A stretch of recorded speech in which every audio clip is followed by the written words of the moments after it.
We just witnessed one of the craziest World Junior games we've seen in years. For the third straight time, Czechia has eliminated Canada at the World Junior. This game had everything: controversial moments, multiple penalty shots, a whole lot of bad blood, and another unbelievable finish between these two nations. So let's get right into it. Coming into this game, Canada was the highest scoring team in the tournament. Defending was a challenge for them, but their power play was clicking at almost 47%.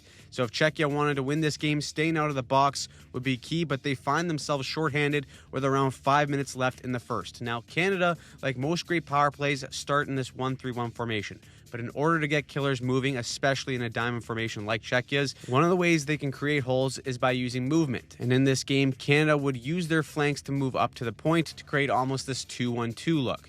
That's exactly what Canada does here. Martone is going to swing high, which forces both Czechia penalty killers to get moving and spread out. That opens up the one-timer for Perek. It's missed initially, but it creates a mad scramble, and because Canada had good puck movement that got the penalty killer stretched out high in the zone, Czechia is a second behind, returning to the crease, and Tidjaginla gives Canada the 1-0 lead. All right, life is good for the Canadians, and that lasts about a minute as the Czechs get one right back. This one was off a tough turnover from the forechecking pressure, and that would be a theme in this game. For all the firepower that Canada has, the Czechs knew that the Canadian D-Corps would struggle to make plays under pressure. So they decided to use a little bit more of an aggressive forecheck, which is this 2-1-2, which has two forwards giving pressure while a high forward stays back. If Canada can just beat that initial pressure, then they are off to the races for a rush chance. But the Czechs want to be relentless and keep Canada from getting a clean breakout. And that's why goal number 1 sets the tone for Czechia. Two forwards hunt the F1, cut off the first safety pass. That creates a turnover, and it's in the back of the net for a tied game. Then we go to the second period where we see that 2-1-2 forecheck again give Canada fits. This time, it's a 50-50 puck below Canada's goal line. The Canadian D is going to get possession out of the battle here. He's going to take a peek,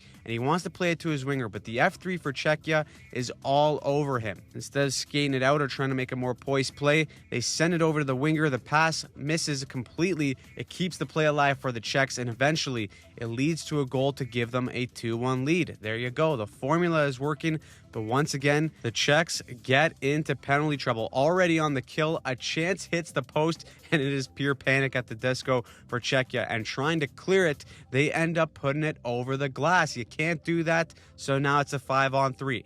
Now, even when you have this much of an advantage, it's all about effort. Watch Sam O'Reilly here in front of the net. He's going to park that caboose right beside the tendy, and he's going to win that battle. That is important. It keeps the play alive. It goes to Perek, who scores another big goal in this tournament. These two teams are going back and forth, and then I don't know if I've ever seen this before. Michael Hage gets a breakaway all alone, gets whacked, stripes, points to center ice. We're getting a penalty shot. So Hage comes in, backhand, forehand, open cage.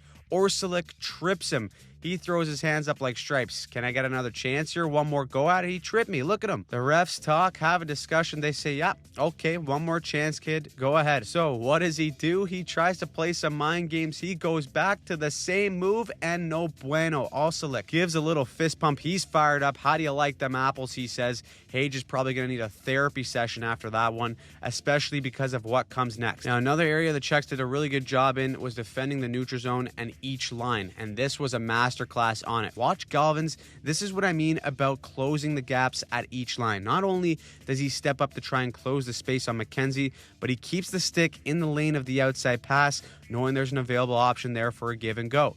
He gets a stick on the pass. McKenzie, who's a D, gets caught. It's an odd man rush, and the Czechs take the lead again. It happens right at the end of the period. That is a killer. A lot there to digest mentally for Canada going into the third, down by 1. But then we start to see Canada's bread and butter get to work, and that is their transition game. Off a cleared puck, watch Perek here take it and instantly transport it right up to the middle to re-engage on the attack and catch the Czechs off guard. From here, Canada's going to overload 3 guys to the right side of the ice to create gaps. McKenna kicks it out to the wing. Both Reshny and McKenna are both going to drive north, which forces the Czech players to have to back up. All of a sudden, look at all the space and options that opens up. They can go east-west across the seam. They can go back down low to Reshny. That's what they end up doing anyways. He says, I'm taking this one to the house. He drives the blue paint, finds a way to get one in, and ties the game. Both teams flexing what they do best in this game, but as we said earlier,